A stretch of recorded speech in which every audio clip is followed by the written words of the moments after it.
aking YouTube channel, Quezon Province Realty TV. Okay, it's me again, Miss Geraldine Villarasa. Andito pa rin po ako sa isang barangay dito po sa amin sa Lopez, Quezon. Meron pa rin po akong ilulocate na isang property. Siya naman po ay 10,080 square meter. Along Provincial Road po ang property na to. Then ang frontage niya po dito sa Provincial Road ay nasa 50 meters po ang lapad niya. Okay po, tara po at papasukin po natin yung area. Samahan niyo po ako para po maipakita ko sa inyo kung ano po ang laman nito. Then ang kagandahan pala po nito is TCT title. Nakapangalan po mismo siya sa nagbebenta. Okay po, dito pa lang po sa bungad. Ayan, meron na po ditong guyabano, langka. Yan po ang nandito. Then ayan, mga Indian mango po sa side na yan. Then, mga guyabano pa rin po. Ayan po siya.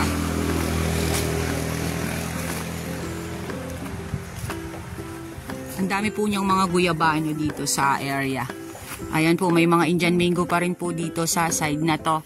Then, ayan, may bamboo. Ayan po ang area. Medyo din po siya patalibis ng konti. Ano po? Ayan. Yun nga po, ang kagandahan lang po talaga nitong area na to. Kasi, nakapangalan po mismo siya doon sa nagbebenta din along Provincial Road po ang area. Doon po sa mga naghahanap na gilid po talaga mismo ng kalsada. Ito na po yung hinahanap nyo. Medyo talaga po pricey lang po yung property. Kasi nga po, yung katulad po nung nabanggit ko doon sa vlog ko, na nakadepende rin po kasi sa kalagayan ng lupa at sa title. Ayan po siya. Ayan, may mga saging pa rin po siya dito sa side na to. Hanggang saan pa yan, Totoy? Tapos, etong pababa na to. Hindi nakasama yung biga. Okay. Dako lang po dito, hindi na po kasama doon sa may biga na yun. Ano po? Then, ayan po siya. Etong side na to, papunta ron. Okay po.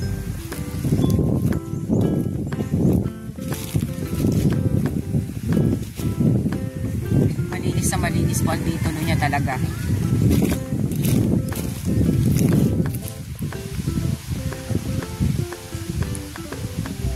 Okay. Napakalamig po ng simoy ng hangin dito, oh. Presko po talaga.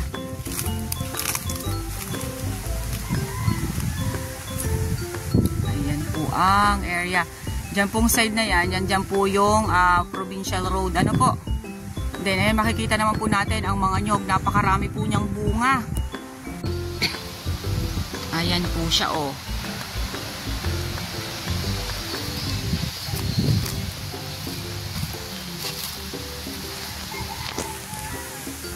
May sapa to? May sapa? Ito? Hindi, may sapa dito sa property? Wala din. Okay po. Wala pong sapa po dito sa property. Kumbaga po, balon din po ang pinagkukuhanan ng source of water dito po sa area. Ayan, napakarami po niyang anahaw. Maganda po yung pangbubong ng kubo. Yan, then ayan po, may mga bamboo na po dyan. Pwede na po ninyo yung gamitin sa pagpapagawa nyo ng kubo dito sa property. Kulang na lang po ay mga kahoy na pwedeng pang gawa ng bahay na gagawin nyo po ditong bahay bakasyonan sa area. Ang ganda po nung area, sa totoo lang po. Kasi yun nga po, nabanggit ko sa inyo kanina na ito po ay TCT title, nakapangalan po mismo sa nagbibenta. Then along Provincial Road po yung area. Ayan po siya, oh. Then ang mga nyug po niya, medyo matagal-tagal pa po ninyo itong mapapakinabangan. Kasi medyo mabababa pa po siya. Ayan.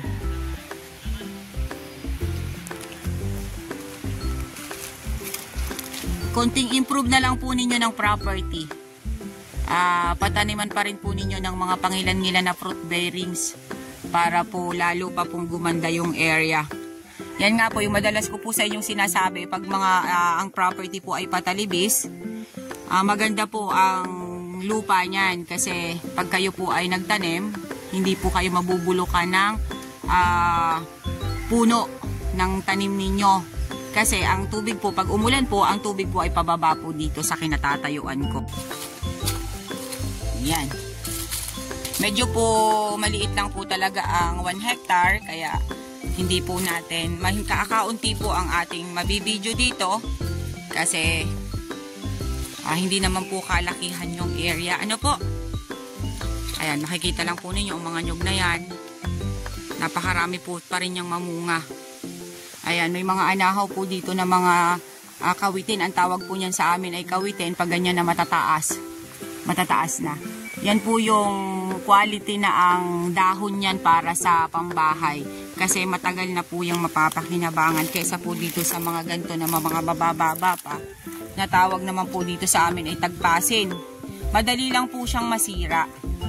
Yan pong mga ganyan na tagpasin. Pero pag yung kawitin, matibay po yun, kumbaga po ay magulang na siya. Ayan.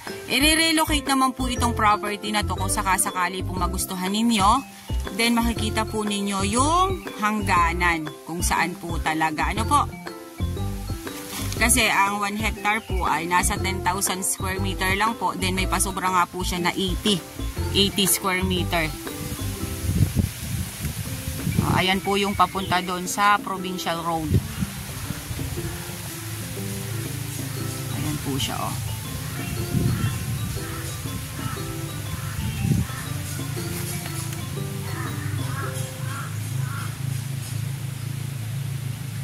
Ayan ang korte po ng lupa.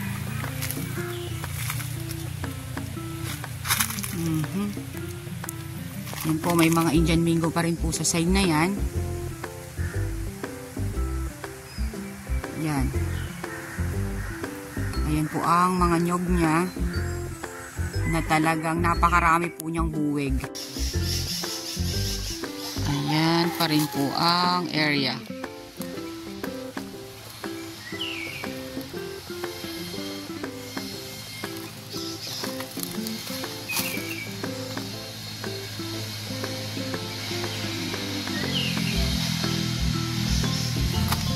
Babalik na po tayo doon sa ating pinanggalingan. Ayan.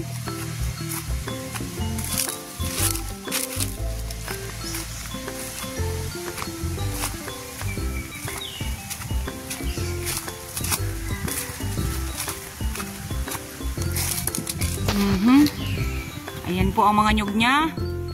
Napakarami po niyang buwig.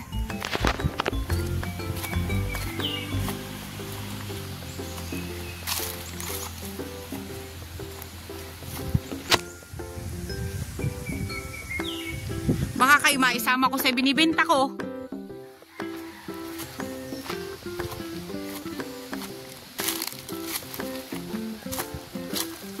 Ayan, pabalik na po tayo doon sa ating pinagmulan, sa ating pinaggalingan na Provincial Road.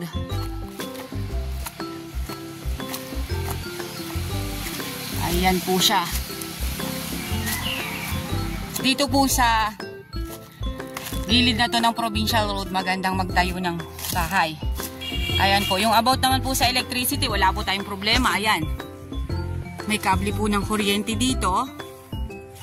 Then may pangilan-ilan pong sumusulpot na signal ng telepono ko.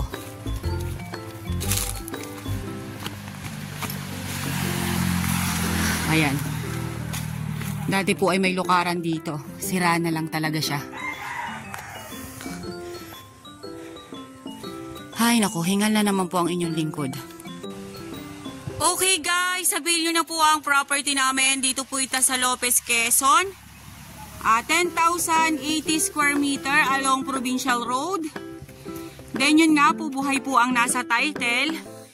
Then ang dami pa rin po niyang mga nyog, dami po niyang fruit bearings. Then 50 meters po ang lapad niya sa provincial road. May source ng kuryente, may pangilan-ngilan po na signal na pumapasok sa telepono ko.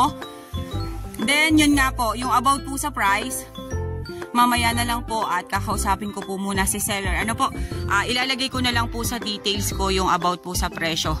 Okay po, once again po ako po ulit ang inyong site locator, si Miss Geraldine Villarasa. Muli po akong maglalambing.